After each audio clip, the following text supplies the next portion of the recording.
Alors, on va continuer sur la thématique des cryptos.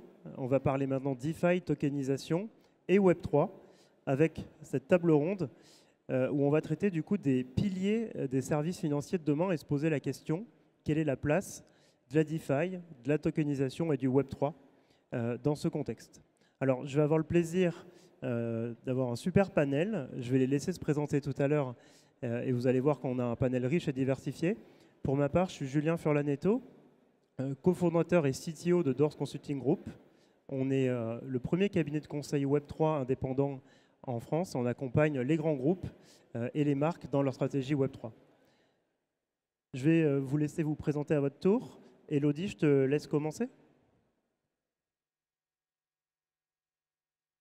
Bonjour à tous, Elodie Trévillot. Je suis directrice conformité et contrôle permanent de la banque de Lubac et compagnie, qui est une banque, je dirais, assez innovante. On est devenu prestataire de services sur actifs numériques en mars 2023 et donc on construit une offre sur la partie Web3 actifs numériques.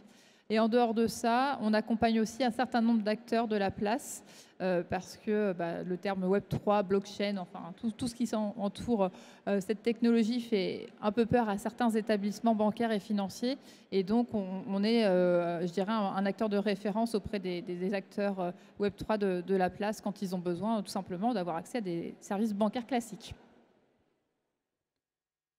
Bonjour, Babacar Hensek, président fondateur de Petal Group. Petal, c'est une société basée à Paris qui déploie des activités sur des services de paiement, des services de tokenisation et d'investissement. Nous travaillons depuis 3 ans sur les infrastructures de marché qu'on appelle les infrastructures qui permettront de pouvoir échanger des actifs tokenisés. C'est notre cœur de métier. Nous avons aussi travaillé sur les processus qui permettent de faire des opérations de tokenisation réussies et on appréhende aussi le marché de la DeFi pour apporter les bonnes pratiques et d'aider ce marché à se développer au mieux. Bonjour à tous, Marc Pénégan, je suis le CEO et fondateur de Krypton, qui est une plateforme de tokenisation qui existe et qui est live depuis 2018. On est enregistré en tant que PSAN en France, on se considère et on veut devenir la bourse pan-européenne des PME, donc on finance des PME via de la tokenisation avec un marché primaire et secondaire. Je suis également vice-président de l'ADAN, l'association Web3 française, et j'ai la chance de présider le comité de tokenisation au sens 1, qui a pour but de regrouper tous les acteurs de la tokenisation en France et en Europe pour faire en sorte que ça se passe en Europe et peut-être pas ailleurs. Et je suis également au board de France FinTech où j'essaie notamment d'aider sur les sujets Web3, capital market, réglementaire. Bonjour à toutes et à tous, Vincent Pignon. Moi, je viens de Suisse pour la journée. Je suis directeur et fondateur de la société Weekend Group, un auditeur blockchain qui travaille avec maintenant 13 banques et 100 intermédiaires financiers, principalement sur la tokenisation des données, en particulier des données de compliance. Donc, on a des use cases de KYC, KYB entre des banques entre elles et des banques avec des intermédiaires financiers, et de plus en plus sur des sujets de tokenisation également de valeur. Bonjour, Loïc Couture. Je m'occupe de la stratégie et de l'innovation au sein de Terre et Valeurs. Terre et Valeurs développe, comme son nom l'indique, nous sommes sur du terrien avec des valeurs et donc on fait dans l'immobilier. Aujourd'hui, on est ici parce que nous sommes une fintech qui apporte des solutions de financement d'accès au logement et d'usage d'un logement. Donc on facilite le logement, le locatif. Et pourquoi intervenir dans cette thématique ? C'est parce qu'on a bien l'intention, c'est notre futur, nous on le prend de manière inconditionnelle, c'est-à-dire qu'on, c'est même pas une question de stratégie ou de choix, c'est que c'est naturel pour nous de venir tokeniser le locatif. Voilà.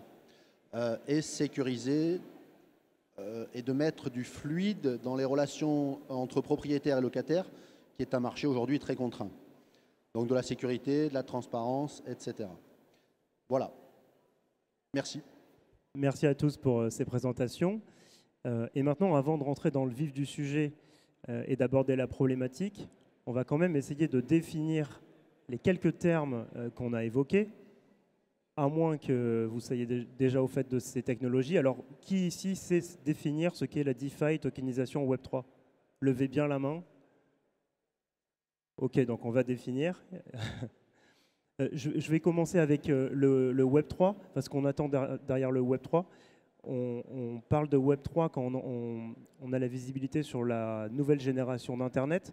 Un Internet qui va changer quelques codes, qui va être le retour de la possession numérique, mais également aussi un changement culturel. On l'avait vu récemment avec des vagues d'intérêt sur les NFT, avec des attentes différentes des nouvelles générations.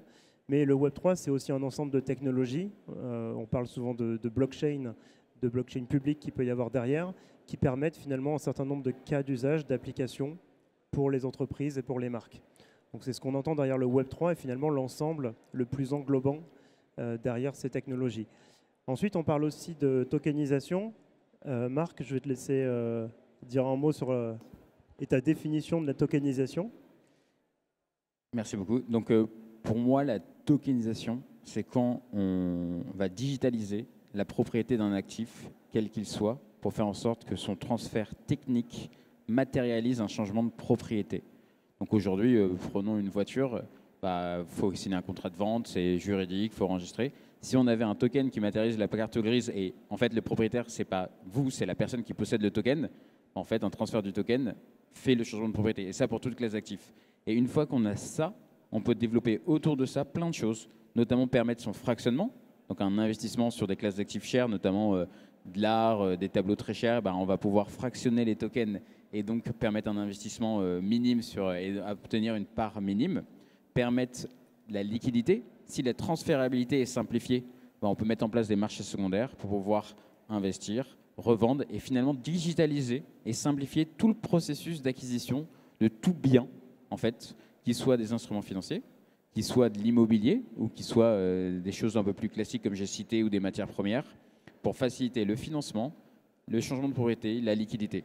Donc c'est quand même une révolution de tout l'investissement au sens large puisque ça va toucher les infrastructures sous-jacentes et aussi d'un point de vue très juridique, ça touche la propriété.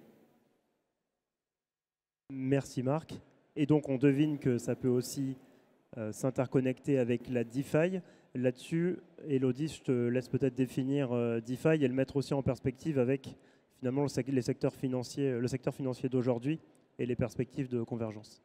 Alors, la DeFi, DeFi, c'est finance décentralisée. Il y a deux mots importants. Il y a finance aujourd'hui et la partie décentralisée. Décentralisée, ça veut dire qu'il n'y a plus d'intermédiaire de confiance.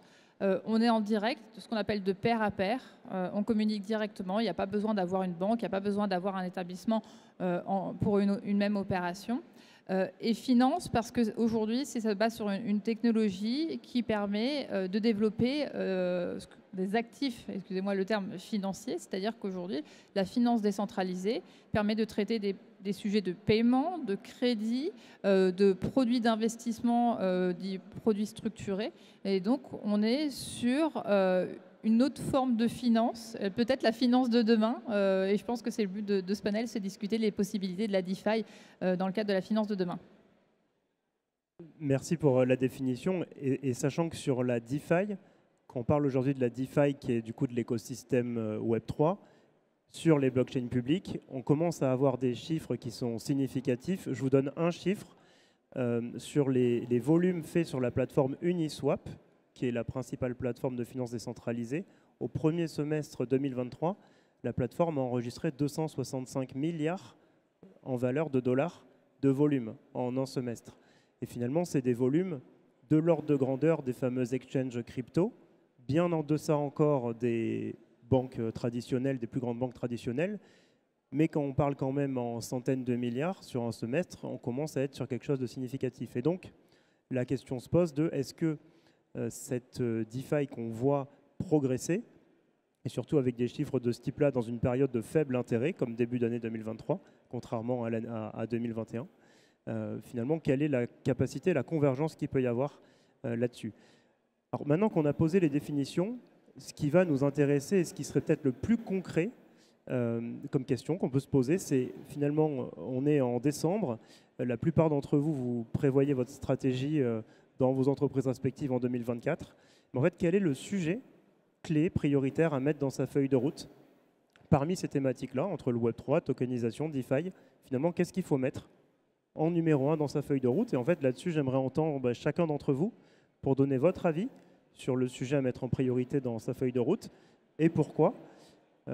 Babacar, je te laisse commencer, puis après, on entendra Vincent et Loïc.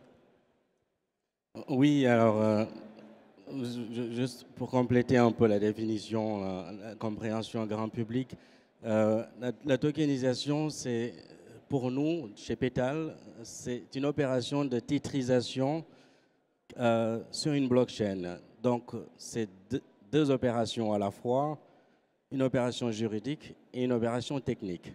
Et comme Marc l'a bien expliqué, le fait que nous ayons cette innovation, je le rappelle bien, c'est une innovation qui vient bouleverser la façon dont on échange des valeurs sur des marchés ou sur des transactions économiques, vient bouleverser un tout petit peu la façon dont on commande des services, qu'on consomme, on paye des services.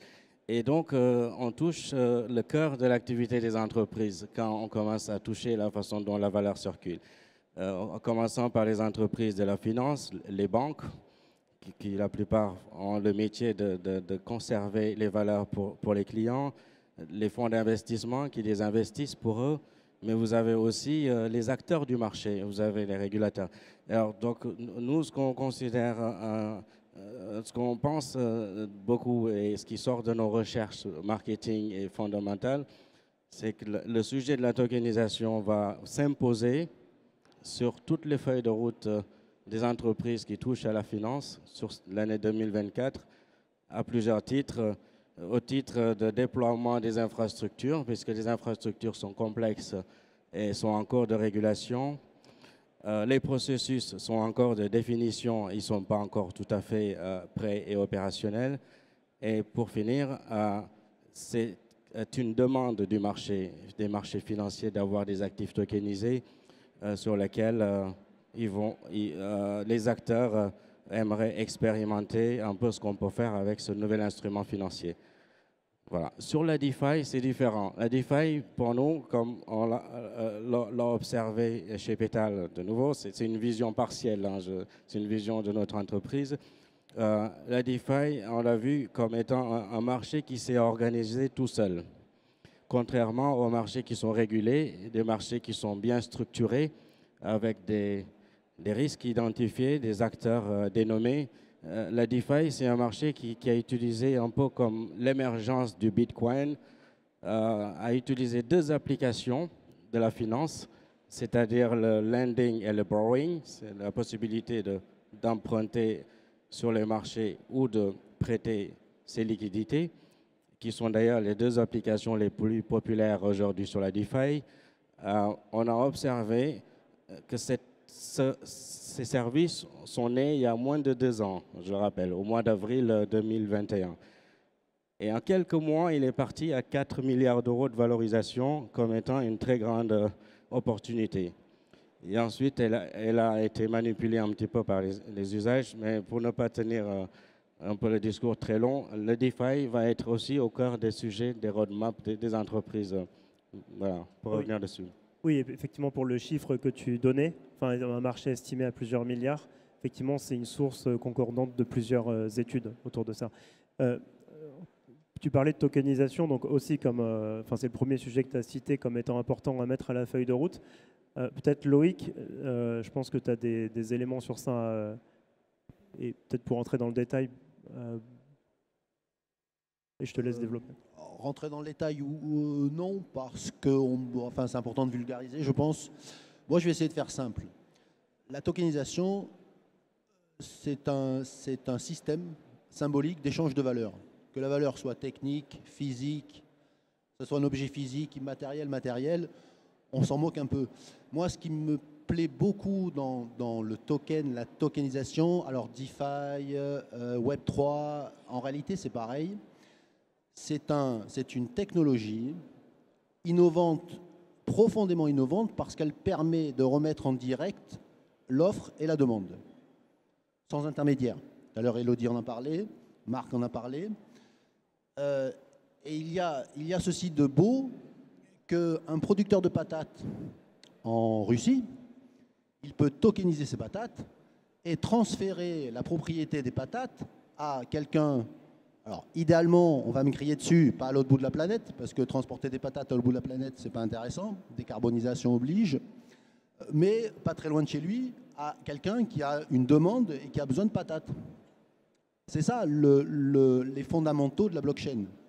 Donc en fait, on parle de technologie, de registre. Comme le dit le code des impôts français et le code monétaire et financier, une blockchain, c'est un dispositif d'enregistrement électronique partagé. C'est un grand registre sur lequel on note de manière cryptographiée, donc inviolable et immuable, des informations de commerce. On fait un échange, on transfère de la valeur. Ça peut être une carte grise, ça peut être des patates, ça peut être un actif financier, ça peut être aussi un passif, une dette, etc., etc., etc. Et pour moi, c'est ça les fondamentaux à revoir, à répéter et à essayer ensuite de transformer en cas d'usage de tous les jours. Nous, c'est ce qu'on essaie de faire au sein de Terre et Valeurs. On va se servir de ces technologies d'échange de valeurs de manière sécurisée et pourquoi pas anonyme lorsque c'est intéressant, entre des personnes qui ont besoin d'un logement et des personnes qui ont un logement à mettre en location, tout simplement. Et on sécurise les transferts d'argent, donc là les transferts de loyer, etc., d'un offreur avec un demandeur. C'est comme ça que je vois la beauté de la chose et de la technologie blockchain. Voilà. Et donc, oui, sur le prisme tokenisation avec des solutions concrètes, comme tu l'évoquais. Alors nous, notre cas d'usage, pour ce que je connais et ce que l'on fait au sein de Terre et Valeurs, concrètement, on va, grâce au token, on va le baux locatif, un bail, un contrat de bail locatif aujourd'hui, c'est ce qu'on va tokeniser. C'est-à-dire qu'on va en faire un programme informatique, un smart contract, qui n'a rien d'intelligent, qui est un contrat juridique classique, qui est codé en langage informatique, qui est déployé par une technologie de blockchain et qui permet au locataire de signer un contrat de bail de manière électronique avec son propriétaire. Et de façon automatique, le propriétaire va recevoir ses loyers tous les mois par un code informatique, une commande, et il va avoir un virement, il va recevoir son loyer sur son compte. Nous, ce qu'on fait, l'innovation autre que technologique chez Terre et Valeurs, c'est une innovation de service organisationnel. On vient financer la totalité des coûts d'une location d'un locataire pour assurer au propriétaire que tous les mois, il aura son loyer de manière immuable, automatique et sûre et certaine. Pas de conflit d'intérêts, pas de conflit humain, pas de discrimination. C'est les côtés de transparence et de sécurité de la blockchain. Voilà comment nous, on va utiliser la blockchain au sein de Terre et Valeurs pour remettre des petits cœurs et des étoiles dans les yeux des propriétaires et des locataires. Voilà. Merci Loïc. Vincent, je vais te laisser donner ta vision du sujet le plus stratégique à mettre à sa feuille de route. Et tu peux aussi faire la transition comme l'a fait Loïc, avec en fait la question du comment. Parce que finalement, une fois qu'on se dit qu'il faut le mettre dans sa feuille de route, comment on fait? Donc je te laisse introduire le sujet et faire la transition avec le comment. Avec plaisir. Alors moi, je vais vous partager quelques statistiques sur 100 acteurs financiers qui sont dans la blockchain depuis maintenant 4 ans. On a moins de 10% qui reconnaissent les actifs digitaux et qui ont une offre actifs digitaux. Ces 10%, ils sont équipés, donc ils ont une solution de custody, ils ont une offre, ils la vendent, ils la marketent. Mais ça veut dire qu'on a tout le reste où il y a tout à faire. Et aujourd'hui, où ils ne reconnaissent pas les actifs digitaux, ils ne sont pas prêts de le faire. Donc il y a encore beaucoup de travail à mettre en œuvre pour y arriver. Moi, je dirais que la première étape de la feuille de route, c'est d'arriver à éduquer au sein des institutions financières les services compliance et risques, parce qu'il y a beaucoup à apprendre, à intégrer avant de pouvoir mettre sur le marché des offres. La partie technique, c'est ce qui était évoqué juste avant, ce n'est pas nécessairement la plus compliquée. Il y a beaucoup à faire sur le marché pour avoir une infrastructure de marché technologique qui sera interopérable et qui va permettre de faire des échanges entre tous les acteurs du marché et pas des solutions en silo. Et ça, c'est quelque chose qui va prendre encore beaucoup de temps. On n'a pas une bourse nationale aujourd'hui d'actifs numériques. Il n'y en a aucune, il y en a plusieurs qui ont essayé de le faire, en Allemagne, en Suisse, aux États-Unis. Aujourd'hui, il n'y en a aucune qui existe et on le voit encore cette semaine, la première banque à émettre un stablecoin sur une bourse privée, c'est la SG à l'échelle mondiale. Donc, c'est-à-dire qu'il y a encore beaucoup à faire par rapport à ça. Donc moi, je dirais que la première étape, c'est vraiment avoir des équipes en interne au sein des services financiers qui maîtrisent parfaitement les enjeux de régulation, de compliance et de risque. Une fois que ça s'est fait, c'est d'appréhender la technologie et d'avoir des cas d'usage concrets et de les appliquer. Nous, les 100 acteurs financiers donc, utilisent quotidiennement la blockchain depuis maintenant 4 ans sur de la tokenisation de la donnée, pas d'actifs échangés, mais sur la traçabilité de cette donnée et d'avoir une donnée unique stockée dans des vaults distribués. Et ça, je pense que c'est un aspect aussi important. C'est que pour une banque, ce n'est pas évident du jour au lendemain d'arriver à distribuer du Bitcoin. Par contre, c'est relativement simple de commencer à interagir avec la technologie sur différents aspects. Donc voilà ma recommandation et ma vision de la feuille de route. Excellent et bonne transition aussi parce que tu évoquais à peu près 10% des acteurs financiers qui sont capables de manipuler ces actifs numériques. Justement, on a Elodie d'une banque qui doit être dans ces 10%. Donc tu peux peut-être nous en dire un peu plus sur finalement quand on est passé par ces étapes, quand on commence à être au clair sur les sujets réglementaires, finalement comment on avance et comment ça se traduit aujourd'hui dans une feuille de route et dans ce qui peut être proposé sur l'année 2024 à vos clients. Je vais revenir sur 2 points qui sont importants et qu'on n'a pas forcément évoqués. Les atouts de la DeFi pour un établissement bancaire et financier. On a dit au tout départ que la DeFi, c'était entre guillemets, décentralisé. Donc, le rôle de la banque perd un peu le rôle central, hein. Il n'est plus là. Et pourquoi une banque serait intéressée par la DeFi? Parce que la DeFi, elle a quand même des atouts qui sont majeurs. D'une part, quand on supprime des intermédiaires, on gagne en termes de coûts, on gagne en termes d'optimisation, ce qui veut dire qu'aujourd'hui, sur des processus de paiement, votre virement qui part de France, qui doit aller en Amérique du Sud, au lieu de passer par X intermédiaires, si vous pouvez le faire directement, vous gagnez en termes de rapidité, vous gagnez en termes de coûts, et la banque ou l'établissement qui intervient va forcément y gagner. Et ça, c'est important. Je pense que c'est un point extrêmement important à retenir.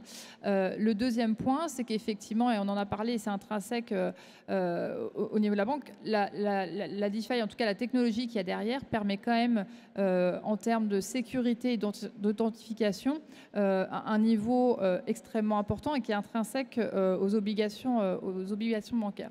Ce qui veut dire que les banques, en tout cas les intermédiaires financiers, ils ont tout à gagner à utiliser la DeFi. Et par rapport à la feuille de route, là où c'est, je dirais, un peu plus loin, oui, effectivement, 2024, la tokenisation, tout le monde en parle, c'est un sujet. Mais il y a des enjeux nettement plus importants pour les établissements bancaires et financiers qui sont demain, nos systèmes tels qu'on les connaît aujourd'hui, de paiement, de gestion des instruments financiers, où on est obligé de passer par 2, 3, 4 intermédiaires. Je pense que tous les établissements gardent bien en tête que si on utilise une technologie qui permet d'améliorer nos dispositifs, d'aller plus vite, c'est un enjeu qui est majeur pour la finance de demain. Et c'est là où moi je considère que la DeFi, quand on parle de finance de demain, c'est qu'il y a la technologie derrière et tous les établissements ont conscience. Et moi, aujourd'hui, je ne connais aucun établissement qui n'a pas au moins une équipe de tech qui est en train de se poser des questions ou qui n'a pas un groupe de travail, même si effectivement on n'est pas arrivé à maturité. Hein. Très clairement, on parlait des équipes de risque, des équipes de conformité. Moi, je viens de la conformité et je le vois bien au quotidien. La réglementation, elle est en train de se construire, donc c'est aussi compliqué. Mais l'enjeu pour les établissements bancaires et financiers, c'est vraiment d'intégrer cette technologie parce qu'il y a un processus d'optimisation et d'amélioration des dispositifs existants qui est intrinsèque à la DeFi. Merci Elodie. Marc, je vais te laisser compléter avec ta vision des sujets stratégiques à mettre dans sa feuille de route. Alors, il y en a beaucoup, hein, évidemment. Je ne vais pas rentrer dans le détail de tous. Et Elodie a très bien dit, a très bien parlé de la DeFi. Moi, vous avez dû comprendre, mon sujet, c'est plus la tokenisation. Et dans la tokenisation, en fait, selon l'actif sous-jacent tokenisé, on change pas mal de choses. Et donc, nous, ce qui nous intéresse particulièrement, c'est la tokenisation des instruments financiers. On a la chance en Europe d'avoir un règlement européen qui s'appelle le DLT Pilot Regime, qui a été voté l'année dernière et qui est effectif depuis mars 2023. C'est le premier règlement au monde qui va permettre la tokenisation d'instruments financiers cotés. Et on est pionnier en Europe. Donc ça, c'est un sujet, en tout cas, nous, on le met sur notre feuille de route. Et ce règlement, il permet de créer des infrastructures de marché dites unifiées, tokenisées. Qu'est-ce que ça veut dire? Aujourd'hui, la bourse, c'est très intermédiaire. Vous avez 6, 7 intermédiaires qui opèrent. L'exchange, donc le MTF, Euronext, la chambre de compensation, les réseaux Swift, Target2 Securities, Euroclear, les Security Services, les mondes de marché, les TCC, beaucoup. Cette infrastructure de marché unifiée, ce nouvel agrément qui est créé, permet pour la première fois au monde de cumuler le rôle de MTF, donc de bourse, et de CSD, Central Security Deposit. Et en faisant les deux en même temps, on peut internaliser le règlement de livraison et le rendre instantané sans risque de contrepartie. Donc on peut passer de 7 intermédiaires à 1. Et en passant de 7 à 1, on va mécaniquement réduire le coût de la chaîne de près de 92% selon nos estimations. On va également améliorer l'efficience, on va réduire le risque opérationnel et donc on va pouvoir ouvrir des nouveaux cas d'usage. La bourse aujourd'hui, c'est quelque chose d'ouvert à des grosses ETI, au minima. Nous, on pense qu'en faisant tout ça, on va pouvoir la rendre réaliste pour financer notre économie réelle. Parce que la bourse, dans les années 80-90, elle finançait l'économie réelle. Aujourd'hui, c'est surtout de la cotation. Le nombre d'IPO décroît parce que toutes les grandes boîtes, pratiquement, sont cotées. Mais en fait, les PME ont besoin de fonds propres et on pense que c'est une bonne approche pour permettre de réduire l'accès des PME au marché et leur permettre de trouver des financements en fonds propres pour réindustrialiser, pour employer, pour faire de la transition énergétique. Et donc ça, c'est un cas concret d'usage à la fois d'un règlement nouveau et de la tokenisation qu'on porte et qu'on pense que c'est important de mettre dans sa feuille de route. Mais évidemment, ce règlement européen permet de faire d'autres choses. On peut tokeniser des obligations et on peut tokeniser également des ETF. Donc ça ouvre la voie à améliorer les chaînes titres et les infras de marché en Europe. Et c'est assez puissant.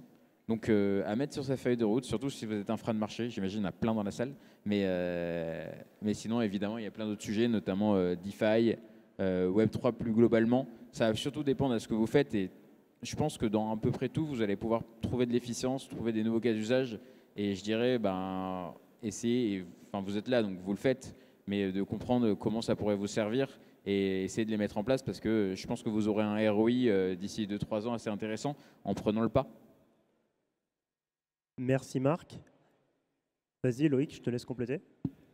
Oui, parce que moi, je n'ai pas été très feuille de route. J'ai parlé de la belle philosophie de la blockchain.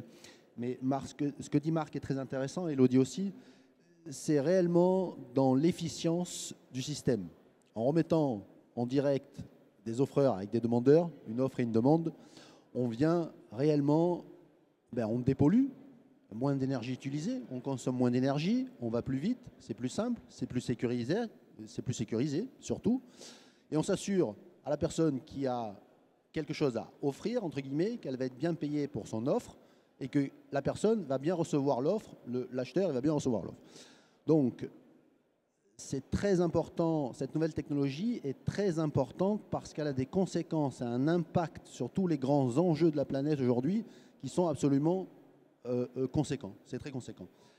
Par exemple, le financement en fonds propres des toutes petites entreprises. Moi qui ai créé quelques startups, pas mal qui se sont scratchés, d'autres qui ont réussi. La question du financement est au cœur du développement d'une entreprise. Si les petites entreprises peuvent accéder à valoriser et faire des levées de fonds directement auprès d'autres acteurs institutionnels avec un cadre juridique bien fait, qui est sécurisant pour tout le monde, où on a affaire à des investisseurs informés et qu'on n'a qu'un seul intermédiaire, ça va plus vite, c'est plus simple, ça fonctionne mieux, ça consomme moins d'énergie. Voilà. Merci pour le complément. Finalement, ce que moi je retiens avec vos interventions et vos partages, c'est qu'on est globalement sur quelque chose de très prometteur. Et si on remonte d'un cran sur les attributs qui ressortent, c'est qu'on est sur des technologies ou du coup des cas d'usage qui s'en déclinent, qui sont générateurs de confiance numérique dans un monde qui l'est de plus en plus. Quand on parle aujourd'hui d'avoir de la liquidité sur tel ou tel actif de la vie réelle, alors on parle souvent des real world assets. L'idée, c'est quoi? C'est d'avoir de la liquidité sur ces actifs-là parce que notre monde est de plus en plus numérique. Et ces technologies décentralisées permettent de le faire en générant de la confiance numérique. et ouvre la perspective à des cas d'usage très intéressants. Maintenant, la vraie question, c'est aussi comment on y va. Parce que là, on a beaucoup parlé du quoi, mais maintenant, concrètement, comment on fait? Quels sont les verrous technologiques qu'il peut y avoir? Alors là-dessus, vous êtes tous quasiment représentants de solutions techniques qui permettent de faire ça. Donc, on ne va peut-être pas rentrer dans le détail de la technique. Par contre, il y a d'autres questions soulevées autour de la gouvernance, des sujets réglementaires, des sujets aussi de politique interne. Donc là-dessus, j'aimerais vous entendre. Et peut-être, Vincent, tu peux reprendre le micro pour nous en dire aussi un peu plus sur ta vision de maintenant comment on avance sur ces sujets. Avec plaisir. Alors moi, je vais partager deux anecdotes là-dessus sur le comment. Une première anecdote, on a décidé d'émettre notre token, un utility token en 2021. On a informé notre banque qui aujourd'hui n'existe plus, elle s'est fait racheter par UBS, donc tout le monde devinera laquelle c'est.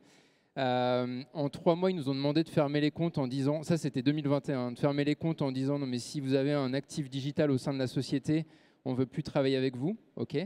On a informé notre réviseur qui est un des Big Four, alors je ne vais pas le citer non plus, mais qui se positionne beaucoup sur cette thématique, qui nous a demandé de payer 2 fois plus cher les fees de CAC l'année d'après si on avait ça, et de payer en plus des frais de due diligence. Donc autant dire que la gouvernance en lien avec un token de société, il n'est pas anecdotique. On a aussi tokenisé nos actions de société donc sur la partie equity.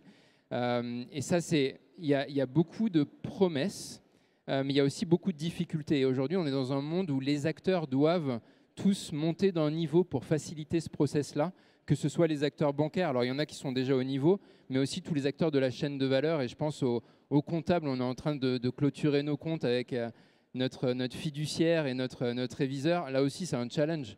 Comment on comptabilise un utility token au bilan entre ce qui est déjà émis, ce qui n'est pas encore émis, etc.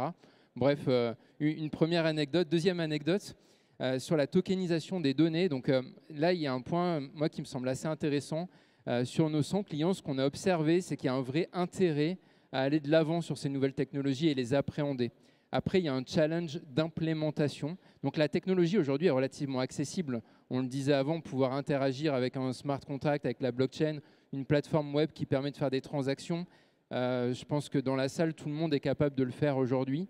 L'un des challenges, c'est de l'opérationnaliser et le rendre vraiment fluide au sein de son organisation. Et plus l'organisation est grande, plus ça va être compliqué parce qu'il va falloir intégrer avec des systèmes existants, il va falloir faire de l'interopérabilité, etc. Et ça, je pense que c'est un vrai challenge à appréhender, d'arriver à optimiser les processus pour faire rentrer la chaîne de valeur blockchain, pour vraiment avoir aussi cette promesse d'optimisation. Un point là-dessus, on parlait d'optimisation de processus. Nous, ce qu'on a observé en rendant la donnée unique dans des vaults distribués, c'est qu'on optimise de 80 à 90% le temps de traitement de cette donnée entre les différents acteurs d'une chaîne de valeur. Et ça, c'est un point qui n'est pas anecdotique, c'est-à-dire qu'on peut vraiment avoir des gains d'efficience et de ressources en interne, mais aussi sur toute une chaîne de valeur également externe. Très clair, merci Vincent. Élodie, Babacar, je vous laisse compléter sur le sujet du comment. Effectivement, Julien, tu l'as évoqué, la gouvernance, elle est essentielle. Aujourd'hui, si on a des établissements qui font chacun de leur côté des développements qui concernent un seul enjeu et qui est leur enjeu individuel, ça ne fonctionnera pas. Je vais reprendre un point concret, je vais reprendre les paiements. Aujourd'hui, si vous avez des systèmes de paiement qui fonctionnent, pas des virements SWIFT à l'international, c'est parce qu'il y a un processus derrière, les établissements se sont mis d'accord, ils ont les mêmes normes, ils ont les mêmes façons de penser, de travailler. Un établissement qui se dit je vais passer par la blockchain pour aller faire du paiement, s'il est tout seul, en face, ça ne fonctionnera pas. Il faut que ça soit une démarche qui soit construite. Et ce sujet de gouvernance, il est essentiel. On a vu ce sujet de connaissance client qui a été évoqué. Je pense que l'enjeu principal pour nous, c'est on sait qu'il y a des points qui sont des points d'amélioration, d'optimisation des processus. Il faut qu'il y ait une démarche commune qui soit engagée. On peut rebondir sur de fortes attentes des établissements sur les monnaies numériques de banque centrale, CBDC. Je pense que ça sera peut-être point d'ancrage qui fera que les établissements vont aller vers quelque chose de commun. Il fallait trouver un sujet. Je pense qu'aujourd'hui, c'est peut-être le principal sujet qui va faire que, voilà, on a tous un point commun et on travaillera dessus. Ça va permettre peut-être de débloquer pour moi cette partie où il faut qu'on ait un objectif global au niveau des établissements bancaires et financiers. Oui, merci de mentionner le sujet. Effectivement, c'est un sujet qui est aujourd'hui commun à tout le monde, hein, que vous soyez finalement précurseur sur ces technologies, banque, assurance ou autre acteur. C'est les monnaies digitales de banque centrale, dont celle qui va être émise par la Banque centrale européenne. Alors pas pour tout de suite, mais de façon inéluctable, ça arrive. Et effectivement, finalement, aujourd'hui, dans ces processus, quels qu'ils soient, autour des services financiers, ça implique de devoir accueillir demain une nouvelle monnaie numérique, alors certes émise par un acteur centralisé, a priori la BCE, et de gérer des processus autour de ça. Et finalement, quand on parle de DeFi, de Web3, de tokenisation, on se retrouve aussi dans ces logiques. Donc effectivement, ça peut être un élément commun qui regroupe des initiatives, mais on a aussi l'impression qu'un certain nombre d'acteurs n'attendent pas ça et avancent aussi sur le sujet. Babacar, je te laisse peut-être compléter sur la partie comment, et après j'aimerais vous entendre aussi en termes de conclusion, donc je te repasserai la main à Marc. Oui, alors voilà comment nous avons posé le problème chez Petal, encore une fois. On est parti du postulat que nous sommes dans un monde globalisé, des économies interconnectées et une digitalisation, du moins des processus de digitalisation qui sont globales, qui sont partout pareils. Que vous soyez aux États-Unis ou en France, vous utilisez Microsoft depuis plus de 15 ans, vous voyez. Et donc, partant de là, nous avons trouvé 3 challenges chez Petal que nous essayons de résoudre et qui sont un moyen d'arriver à l'adoption massive de ces innovations. Le premier constat que nous avions fait, c'est que 95% de la valeur que nous avons créée en tant que société humaine depuis plusieurs dizaines, pour ne pas dire centaines d'années, est cristallisée sous forme illiquide. Ça veut dire que vous pouvez posséder une maison, demain vous avez un petit problème à résoudre de 20 000 €, vous ne pourrez pas régler ce problème. Il vous faut des liquidités. Okay? Et cette illiquidité des assets est devenue un problème pratiquement systémique, à tel point que même les États, quelquefois, ont du mal à se financer sur les marchés. Ça, c'est le premier problème que nous avons observé et sur lequel nous sommes dit, Petal va essayer de trouver des solutions pour apporter de la liquidité pour les actifs illiquides à travers la tokenisation, avec tout le processus que j'ai décrit tout à l'heure. Le deuxième problème que nous avons identifié, c'est que la tokenisation, les cryptos est une belle innovation technique. C'est une innovation qui est adoptée massivement, avec beaucoup de liquidités qui sont rentrées, mais ils se sont heurtés à l'acceptation globale, du monde global dont je parlais tout à l'heure. Donc ça veut dire qu'il a du mal à franchir l'étape de globalisation. Malgré que les fonds se sont développés dans le monde de la crypto, des investisseurs sont de plus en plus intéressés sur ces types d'outils d'investissement. Il y a quand même une barrière qui est l'adoption globale. Et donc, on s'est dit qu'on va essayer de rendre l'utilisation de la crypto plus simple, technologiquement parlant. Et le troisième, c'est le fait que dans les marchés aujourd'hui, un utilisateur qui est un consommateur, qui a la souveraineté sur son argent, quand il prend des décisions économiques, souvent, malheureusement, il se heurte à beaucoup de latences qui sont liées à la façon dont nos banques sont construites, la façon dont les régulateurs gouvernent les échanges et le fonctionnement des banques, mais aussi tout ce qu'on appelle les règles prudentielles qu'on applique pour la sûreté, la sécurité des investisseurs et des dépositaires. Et donc là aussi, il y a une magnifique innovation dans laquelle les startups, comme nous tous, avons la possibilité d'apporter des solutions d'amélioration de ces échanges de valeurs. Et donc, la réglementation européenne qui est en cours, qui a été approuvée sur ce qu'on appelle le régime pilote et les dispositions de MiCA, avec le dispositif de Sandbox permet à toutes les startups ou même des innovateurs et fintech d'expérimenter ces solutions techniques. Et c'est ce que nous faisons, nous, c'est d'investir dans les infrastructures, de préparer les usages, même si elles ne sont pas forcément évidentes de les planifier, mais on investit pour construire. Ça marche, merci. Effectivement, je retiens les enjeux que tu évoquais sur la capacité à passer sur une adoption globale, de bout en bout, du côté utilisateur jusque sur le côté réglementaire. On arrive quasiment au bout. Marc, je vais peut-être te laisser le mot de la fin, avec une dernière question qu'on peut se poser, en lien avec ce que disait Babacar, c'est sur finalement le passage à l'échelle qu'on peut envisager sur ces sujets. C'est finalement, on a parlé court terme et feuille de route pour l'année prochaine, mais finalement, comment cet écosystème-là, ces produits, ces services, ces innovations peuvent passer à l'échelle dans le monde de demain à plus long terme. Écoute, merci beaucoup Julien. J'essaie de répondre en rebondissant à un autre point que tu as évoqué et fusionner un peu ma réponse. Tu as parlé des actifs de règlement, CBDC, et je pense que je vais conclure sur ça, que déjà je vais essayer d'expliquer c'est quoi un actif de règlement et pourquoi ils sont indispensables et pourquoi aujourd'hui ça manque et que ça va être nécessaire pour passer à l'échelle. Quand vous tokenisez un actif, quand vous l'échangez à quelqu'un, il va vous payer. Si le paiement ne se fait pas sur la blockchain, si le paiement n'est pas tokenisé, bah finalement vous allez avoir un flux tokenisé et vous allez avoir un flux traditionnel. Et ce n'est pas le plus efficient. Donc on est en attente, en recherche, en utilisateur d'actifs de règlement. Donc c'est des euros tokenisés notamment pour permettre le règlement d'opérations sur token. Et il y a plusieurs catégories d'actifs de règlement. Vous avez entendu parler sûrement des stablecoins, donc l'USDC, donc le dollar tokenisé, qui sont des actifs numériques qui ne sont pas encore régis en tout cas par le droit européen, qui tombent sous actifs numériques en droit français.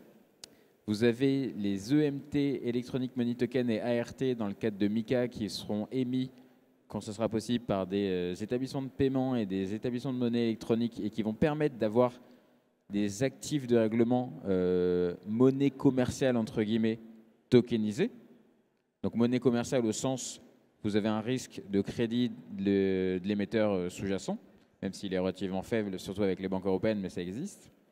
L'autre catégorie d'actifs de règlement, c'est ce que tu as évoqué, les Central Bank Digital Currency.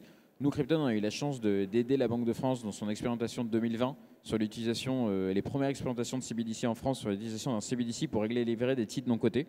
Donc ils ont utilisé notre techno pour ça et on en était ravis. Et un CBDC, c'est un euro banque centrale tokenisé. Ça veut dire qu'il n'y a plus de risque de contrepartie de l'établissement de crédit, puisque c'est directement dans les livres de la Banque centrale. Et normalement, quand vous réglez livrer des titres financiers cotés, CSDR, donc le règlement européen qui régit les CSD, oblige le règlement de livraison en monnaie banque centrale. Donc le CBDC est vraiment bottleneck pour certains projets. Donc ça, c'est quelque chose qu'on attend beaucoup et qui va vraiment notamment débloquer des très gros projets d'institutions financières qui veulent lancer des plateformes de tokenisation, mais qui attendent ce CBDC pour la pas de cash. Et donc je dirais, actif de règlement, c'est sûrement la brique où il faut qu'on avance plus et qu'il y ait des choses flexibles, parce que le reste est prêt. En vrai, on peut tokeniser, le règlement est prêt, on peut faire plein de choses. Bon, il y a une adaptation des droits des titres en France, avec la loi DADU qui est sortie en mars, donc qui permet de faire plein de choses. Donc là, je dirais actif de règlement en mot de la fin. Merci beaucoup. Et effectivement, ce que tu illustres, c'est que, enfin, dans ce que tu partages, c'est qu'il y a aujourd'hui un cadre réglementaire qui se dessine, qu'on entrevoit, et qui va permettre en tout cas d'innover, de faire un certain nombre de choses. Merci beaucoup. On arrive à la fin du temps imparti. On a pu voir qu'il y avait finalement des sujets de court terme, un plan d'action qui pouvait se dessiner, des sujets très prometteurs, et finalement sur le passage à l'échelle, quelques clés de lecture, différents acteurs, des solutions aussi qui existent sur le marché, une grille de lecture réglementaire qui est identifiée, et finalement sur le plan technique, une capacité aujourd'hui à avancer. Donc finalement, il n'y a plus qu'à pour réinventer les produits et services financiers de demain. Merci à tous pour votre attention et n'hésitez pas à venir nous voir après ce panel si vous avez des questions. Merci.